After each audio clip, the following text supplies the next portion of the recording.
You know, whenever people compare avatars, the talk almost always centers around the avatar state. But let's push that aside for a second. No spiritual boosts, no energy blasts, just pure bending, real strategy, and solid teamwork. In this video, it's Team Aang versus Team Korra in a full-on squad battle, with one simple rule: no avatar state. Everyone fights with just their normal bending and skills, which means it all comes down to technique, coordination, and grit. So, Katara, Zuko, Toph, Sokka, Suki, and Aang versus Korra, Mako, Bolin, and Asami. 2 teams, 1 winner. Let's break it down. All right, you've caught up with me. Now who are you and what do you want? Why don't you come and find out? So, now that we've got the ground rules set, let's talk about the battlefield. Because where they fight matters just as much as who's fighting. This one takes place on Air Temple Island. It's a pretty neutral location and gives both teams a fair mix of elements to work with. The environment rewards movement, quick thinking, and smart use of space. It's the perfect way to see who really knows how to adapt in the middle of chaos. Players, are you ready?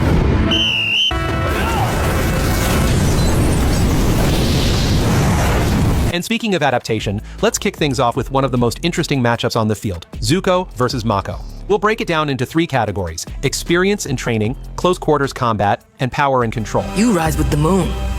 I rise with the sun. Zuko's entire life has been shaped by high-stakes combat. From dueling Fire Nation royalty as a teenager to surviving battles against elite benders, he's been tested from day one. He trained under royal tutors, gained wisdom and technique from Iroh, repeatedly clashed with Aang, and even mastered the true meaning of firebending from the original dragons. Now, Mako's no rookie. He's an accomplished pro-bender and a Republic City cop. He's used to operating in fast-paced, unpredictable situations, but there's a big difference between tournament matches or chasing triads and surviving a full-scale war. Lightning is Mako's specialty. He's quick with it, doesn't need much time to charge, and can use it mid-fight without hesitation. But Zuko's not helpless. He's trained to redirect lightning, and once that edge is neutralized, it becomes a fire-bending match. And in that department, Zuko clearly has the upper hand. Zuko's close combat skills are solid. He's blocked arrow volleys, fought off earthbenders with dual swords, and held his own against fighters like Jet. Most fans agree, when it comes to hand-to-hand, Zuko's strength and technique outclass Mako's slight speed advantage. By Season 3, after learning from the dragons, Zuko's firebending becomes more powerful and focused. Mako might be quick and sharp, but he just doesn't have the raw firepower or endurance to win a drawn-out fight with Zuko. When you weigh everything, Zuko clearly outmatches Mako. He's more refined, more seasoned, and more dangerous. Mako's a strong fighter, but he's not showing Zuko anything new. And that's the problem. Zuko has seen it all and beaten worse. Zuko wins this one, hands down.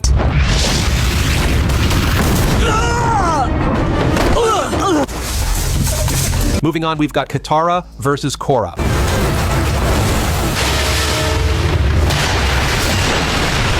Katara grew up in the Southern Water Tribe during the war, and she faced real challenges early on. She had to learn fast, adapt her bending under pressure, and go up against powerful enemies. Even when she wasn't the strongest in the room, she found ways to win by being smarter and more creative.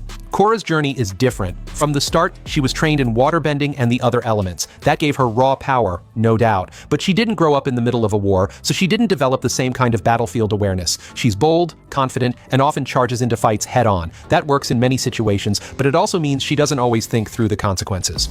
Now, when it comes to control, both are highly skilled, but their styles couldn't be more different. Korra is strong and assertive, often using her bending like a hammer. It's not that she can't be subtle, it's just not how she fights. It works, but it also makes her predictable. Her fight with Tarlok is a perfect example. She went in aggressively and left herself open to a counter. Katara, though, is much more fluid and connected with her environment. You can literally see her reading her opponent, adapting, and setting up her next strike. That's how she pulls off those incredible moves under pressure. To beat Korra, Katara would have to turn her strengths into weaknesses. And honestly, she's the